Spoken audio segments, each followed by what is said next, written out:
মধ্যপ্রাচ্যে যুদ্ধের পারদ এখন আকাশচুম্বী। দীর্ঘদিনের বৈরিতা ছাপিয়ে ইরান ও যুক্তরাষ্ট্রের মধ্যকার সম্পর্ক এমন এক পর্যায়ে দাঁড়িয়েছে যেখান থেকে ফেরার পথ ক্রমশ সংকীর্ণ হয়ে এসেছে। পর্দার আড়ালে কূটনীতির দাবার চাল চাললেও রণক্ষেত্রে তার কোনো প্রতিফলন দেখা যাচ্ছে না। বিশ্ববাসী যখন শান্তির আশায় দিন গুনছে, তখন খোদ মার্কিন প্রেসিডেন্টের কণ্ঠে শোনা গেছে ভিন্ন এক সুর।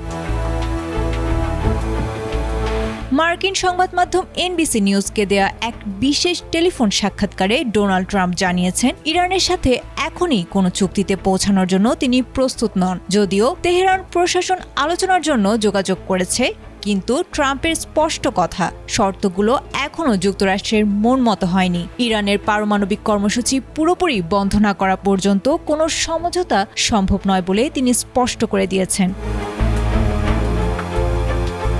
সাক্ষাৎকারে ট্রাম্পের ভাষায় এক চরম আক্রমণাত্মক রূপ ফুটে উঠেছে। তিনি দাবি করেছেন, ইরানের অর্থনীতির প্রাণকেন্দ্র খার্ক দ্বীপ ইতোমধ্যে মার্কিন হামলায় বিধ্বস্ত হয়ে গেছে।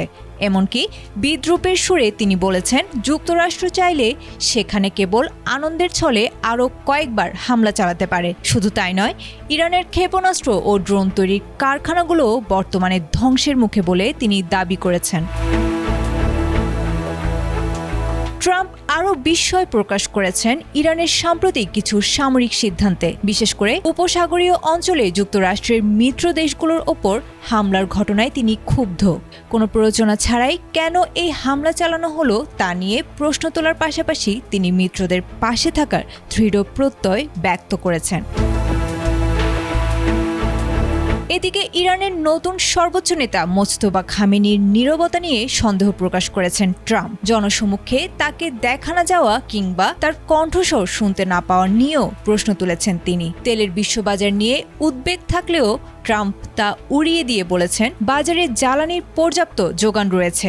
সব মিলিয়ে ট্রাম্পের এই অনমনীয় অবস্থান মধ্যপ্রাচ্যের পরিস্থিতিকে আরও জটিল করে তুলেছে। আয়েশা আক্তার, ATN বাংলা।